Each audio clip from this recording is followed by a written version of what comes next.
Hello, this is Gary Keane. I'm the sound designer and composer on Eyes of Hellfire.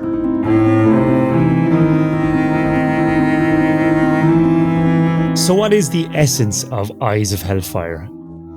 It's all about mystery, tension, horror, distrust, suspicion. These are all things that players have to navigate if they want to survive and escape the lodge. I've worked to create an immersive soundscape that pulls players into this eerie atmosphere. In this presentation, I'll take you through the different sounds we've created, showing how the music and sound design work together to make the game feel alive and terrifying.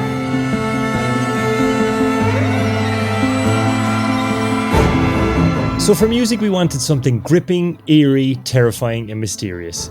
Initial conversations were pointing to movies like Midsummer and The Witch, so I started here with a folk horror track called Lamentations, which features an Irish Shannon singer. He recorded his demo vocals on WhatsApp, so excuse the quality. You won't be here long.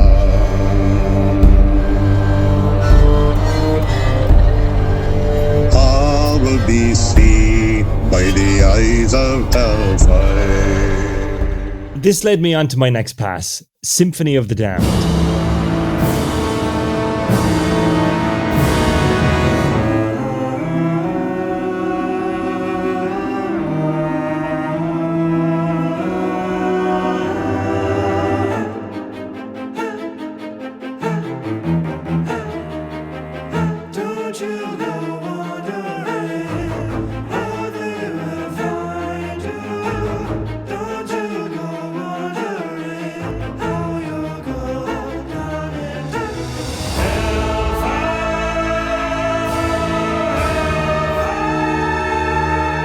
I threw the kitchen sink at this. We have child and adult choirs, bombastic orchestral hits, and lyrics, but while this was a huge step in the right direction, it just wasn't nailing the sense of dread and horror for me.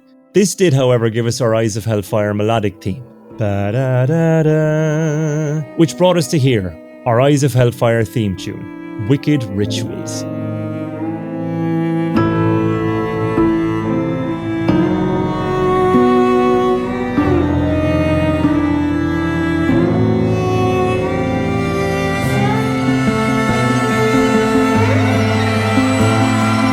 Full of horror, dread, and suspense, this felt like the perfect balance between classical grandeur and dissonant peculiarities, just like our host. We also dropped lyrics favouring an instrumental approach, which felt more convincing and compelling.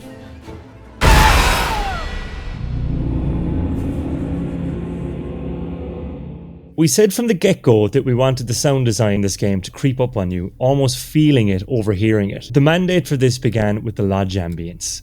Unobtrusive and almost unnoticeable, especially in a group, but if you find yourself alone, you might just hear the echoes of a ghost piano or the gentle creaking of a distant floorboard. This allowed us to experiment with a wealth of environmental sounds. Candelabras, clocks, frescoes that whisper to you as you walk past, but we must be careful where we walk, forcing you into an alarming decision. The trap music is not meant to make you feel nice. Sometimes our environment seems a little strange, but we must push forward and listen for any clues. Recognize this melody?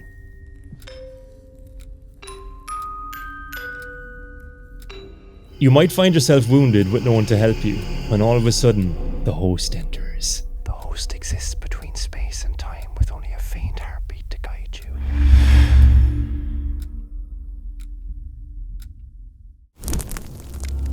A deal is struck, but can the host be trusted?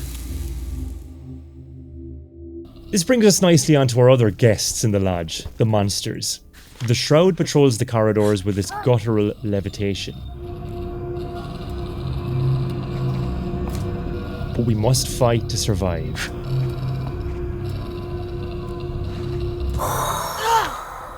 Another one of the lodge's delights is the living painting. Its gnarled fingers dragging itself across the floor.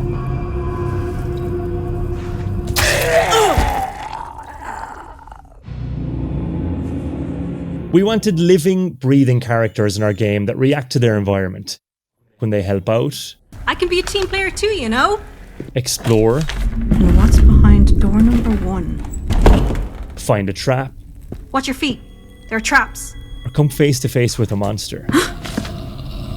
The barks will also depend on the player's emotional state. So whether a player is in control or has lost control, we'll hear that in their voice.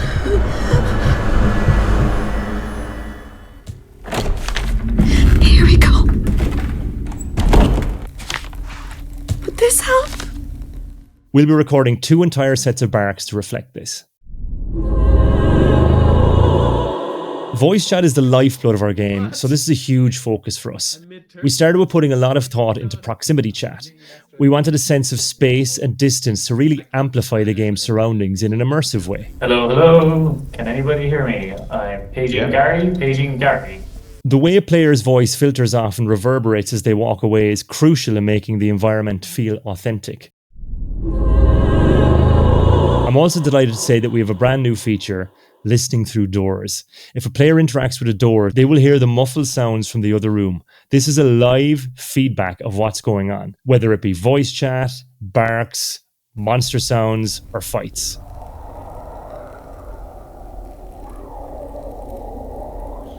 This has added a really fun dimension to the game and allows players to decide, is it worth opening the door? Who and what can you trust in the Hellfire Club? We want players to be consistently questioning this. At the end of every turn, players will enter the gathering, a safe place to communicate. However, if you do find yourself alone and unfortunate enough to end your turn first, you may find yourself in a different type of gathering, a fake gathering. In this, you'll hear your friends' familiar voices talking to you, but they start to distort as grotesque figures appear in their place. The Lodge was recording their voice chat only to use it against you. Here it is with pre-recorded voices, but our plan is to implement the voice chat recording feature in the future. Alright. As Alex said, we should never spoil. Don't continue yet.